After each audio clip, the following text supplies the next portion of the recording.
Hello, my name is Federico. I'm a private investigator at Intertect, and today we're going to talk about how the internet works. And we're going to try to use very simple terminology and a lot of real world example because it's important to know how the internet works.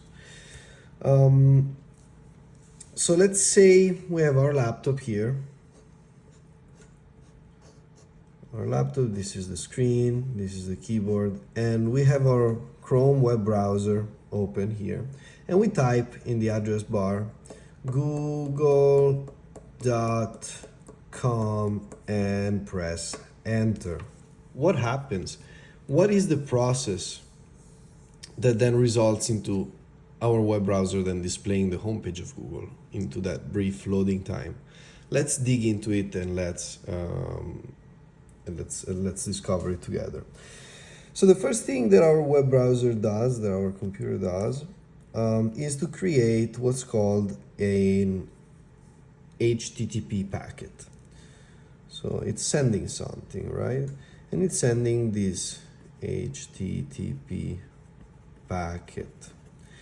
HTTP means Hypertext Transfer Protocol. And it's the language of the internet. I think I want to do a separate video on HTTP because I want to keep things simple about how the internet works on a macro level, and then I would love to dig into the specific protocol and how do these it's a language that allows protocol that allows machines to communicate with each other, like we're gonna see in a little bit. So it's really important, and it's a fundamental part of how the internet works in terms of languages and communication between computers. But for now, let's imagine an HTTP packet as a paper mail, and the paper mail has a from and to, a destination and an origin, so it can be delivered to destination. And this is exactly what's going to happen. Just like in the real world, you have a mail company, the post, picking this up and sending it through a van and delivering it to a house. The same thing is going to happen here, and I'm going to oversimplify this step to come back a little later on it. This packet is going to go through the internet, obviously, and is going to arrive at destination. What is the destination when we're fetching the homepage of Google? It is Google's servers, google.com. They're located at google.com, which we're going to see it's an address that allows us to find services online.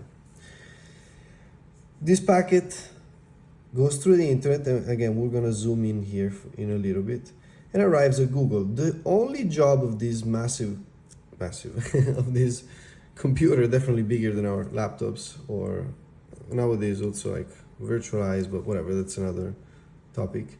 The whole purpose of this server, of this computer called server, is to listen all day for incoming requests and serve back what they're asking according to their content of this. What's the content of this? It's, hey Google, give me your homepage. And again, when we're going to talk about HTTP, we'll see exactly how this is coded up and written. But for now, again, let's keep it very real world, very simplified.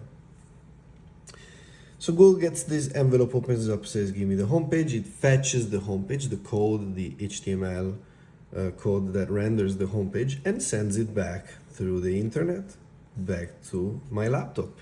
And my laptop's browser knows to open this other envelope, right, that Google sent us back, and render it with colors and everything, etc., etc.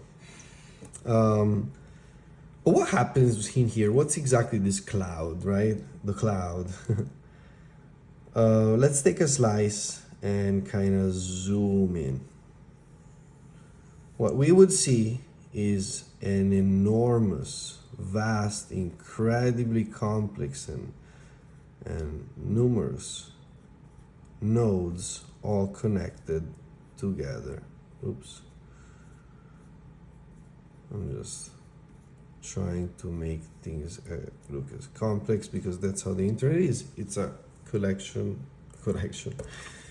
It's a network of nodes, all connected through wires, Wi-Fi, etc., and all able to receive and route HTTP packets through its veins, through its network. So that if I need google.com, it arrives to destination. And I mentioned here that this is an address, but so what is my address? I'm not nothing.com. My address is going to be an IP address. An IP address, again, it's a number that uniquely identifies the location in the network of my computer, just like a home address, so the home address of your house or your office uniquely identifies your house and paper mail can be delivered to it. Same thing, we have IP addresses. So mine is a number, but google.com is in letters. Why? Because there's a service, there's another step here that happens when I type google.com in my browser called DNS.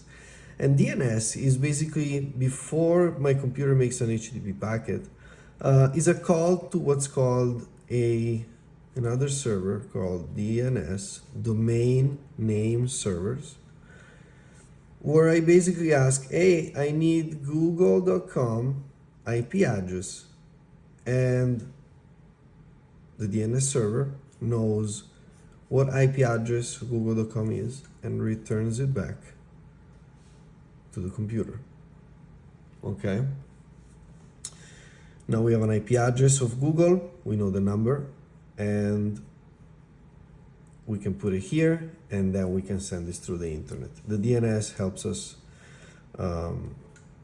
find the unique address of famous services like Google, Facebook.com. But even if you want to start a website for your own side project, right, or your neighborhood community or business or whatever you want to do, and you buy a domain, you buy a .com to put a website on it, what you're doing is that you're also paying registrars to write into these massive records of this DNS. And also this is very complex. It's not just one server, it's also his own, could be his own lesson or topic.